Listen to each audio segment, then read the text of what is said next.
I want to talk next about one of the most challenging real estate processes or transactions that we deal with, and talk to the people out there that could potentially be going through this. And it's divorce. And unfortunately, divorcing while selling real estate can be problematic for both the real estate agent and the customers. But I want to preface this by explaining that at the same time, a lot of times it makes sense to sell the property. We have sold multiple properties recently when the couple's divorced. It was explained in the divorce document that the one spouse or the other spouse got the property and had all of the control, but they didn't actually take it out of that person's title, or they didn't pay out the mortgage because they couldn't. And that still is going to require the other person to have to be involved in selling it if they're still on the title. Even if that court decree says that they have to do it, it's causing problems. So when you're divorcing, the one thing that I want you to take a step back and think about with the property is think of it more like a business decision. There's obviously emotion that gets involved. A lot of times we see it happen where the spouse that's staying in the home and then the spouse that leaves, and there's this disdain for each other, right? I mean, look, there's a reason why they're not still married. And it causes a lot of problems because problems that get in the way of money. We've had homes where a couple is going through divorce, where one spouse is simply making emotional decisions because they want to hurt the other spouse that's also hurting their pocketbook, but they let the emotion get in the way. The first piece of advice that I have to every couple out there that's going through divorce while trying to sell a property is understand that you have to set aside your disinterest in the other spouse and figure out a way to work together to get the best outcome for you financially. And I have seen far too many times where the divorcing couples and their disdain for each other causes sales to fall apart or sales not to happen, and it causes them both to lose money because they can't figure out how to get along or get past the pain of whatever is being caused in the divorce. So best advice, do your best to think of it as a business decision and cut the cord and move on. Secondly, if you do get divorced, make sure that you understand how real estate title works. Your spouse, even with a document recording for your divorce and a settlement and an agreement that they're not going to financially benefit in the sale, you're going to maintain the property, they're still on the title. That divorce decree doesn't take them off the title. They still have to sign.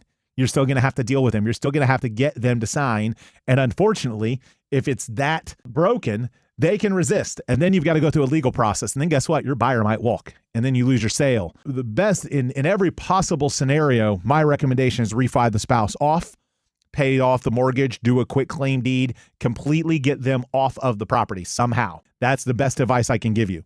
If that isn't possible financially, you've got to do what you can to understand to try and mend the fence.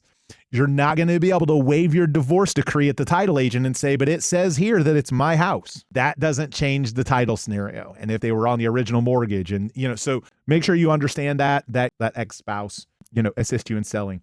The next thing I would say is if you are an agent working with a divorcing couples need to understand that the broker and the agent represent both of you, meaning that both of you have a say. So, for example, spouse A says lower the price. Spouse B has to agree. If spouse B doesn't agree, the only thing that can get us to lower that price is if either they agree or a court proceeding. The best advice I can give you with selling your home while going through divorce or post-divorce is get on the same page. Do what you can to financially get on the same page, bite your lip, mend the fence.